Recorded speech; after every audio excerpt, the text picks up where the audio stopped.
Savol: junub bo'lgan kishi g'usl qilmasdan avval saharlik vaqti tugab qoladigan bo'lsa, u avval og'zini yopib, keyin g'usl qilishi va namoz o'qishi mumkinmi? Bunaqa holatlar bo'lib turadi. Ya'ni bir inson junub bo'lgan, g'usl qilishi vojib bo'lgan, lekin orada saharlik qilish ham tushib qoldi. Ko'proq g'usulni qilib tozalanib kelguncha saharlikni vaqti chiqib qolish ehtimoli ham bor.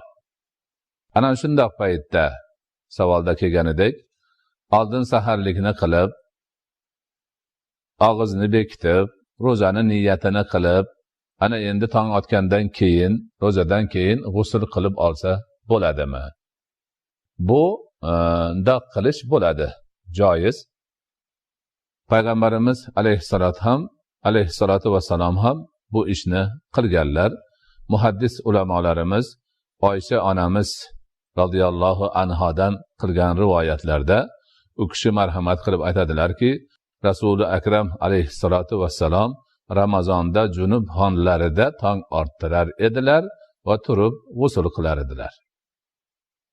Demak, kechasi demak junub bo'lib saharlikni qilib olib, keyin g'usul qilib namoz o'qish kerak bo'lsa, bemalol o'shunda qiladi.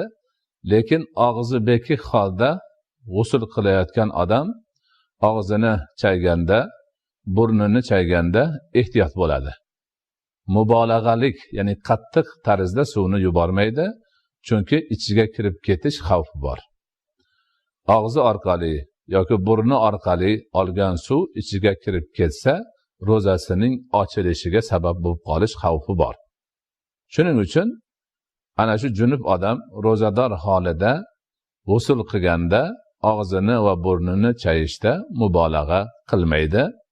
Iftor vaqti kelganda og'zini ochganda qaytadan yaxshilab qattiq bir suv olib chayvasa bo'laveradigan holat bo'ladi.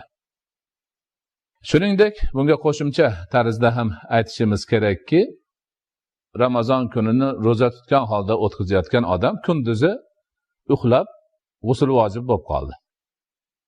Junub bo'lib qoldi uyqusida. Nima qiladi? U odam ham demak o'sha haligi aytgandaqa qilib, g'usulini qilib, namozini o'qib yuraveradi. Unga hech bir monelik yo'q.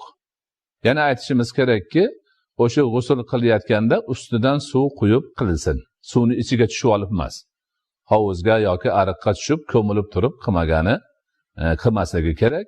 Balki boshidan, yelkasidan suv quyib g'usul qilsa, hech qisi yo'q bo'laveradi. Bu hamma kitoblarimizda aytilgan rivoyatlar kelgan ma'lum